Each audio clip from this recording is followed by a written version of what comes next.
All right, the 8th installment of the Harry Potter story is coming up soon as a stage play, Harry Potter and the Cursed Child. It's ostensibly about Harry as an overworked employee with 3 children, and we have Albus Severus, his son, also coming into his own and dealing with his legacy and possibly his terrible name.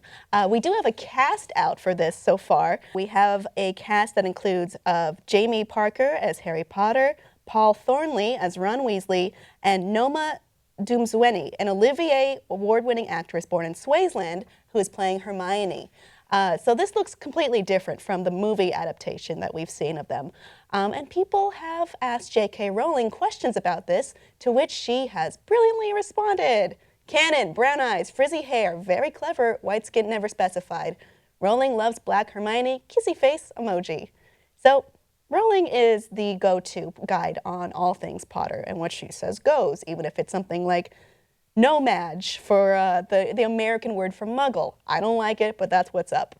So this is an interesting thing to talk about, which is there is a little bit of a backlash against a black Hermione, which seems silly, in my opinion. What is your take on this?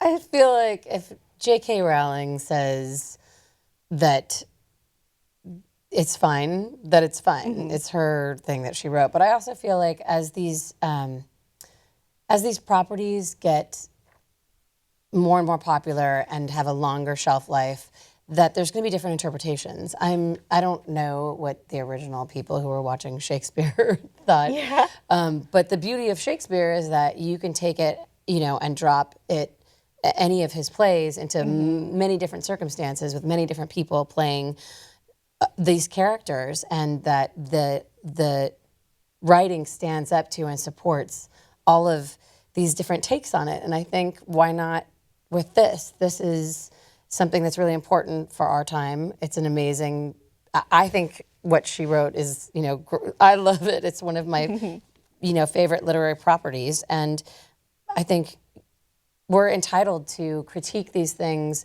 to make them different than they originally came out as. And obviously through the casting process in Hollywood, it doesn't pay attention. There are things in the book that are different, and that's what happens in different iterations of.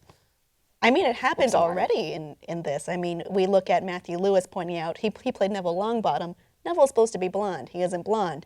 Harry's supposed to have green eyes. They're blue.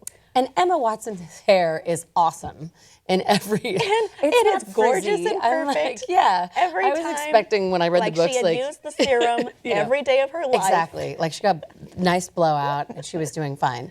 I mean, it's creative license. Yeah. I mean, I think that's a fair way of saying it, especially if we look at terms of, Shakespeare still having the longevity it has and being applicable to problems we have in today's society.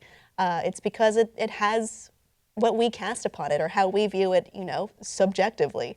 And I like that interpretation of it. One thing in particular that's notable in the books is that Hermione is she's discriminated against in blood politics, and I think the way I read it, I'm biracial, I'm not black, I'm half Vietnamese.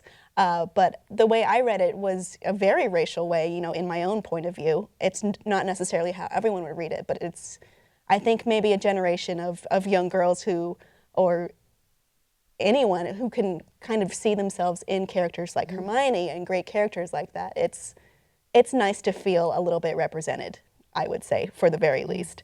And the arc of the story is the arc of the story, and if you pull those things out, they apply. I mean, I think it's a really interesting choice, and as these things get moved into different areas, fan fiction and different people doing the new movies or plays or television shows of these things, they're going to change. And yes, you can long for the one that you started with, but the beauty is seeing the material stand up in different forms with different people portraying it. Well said. Audience, what do you think of different interpretations of beloved characters, Hermione Granger herself included? Let us know below in the comments, and please like and subscribe for more.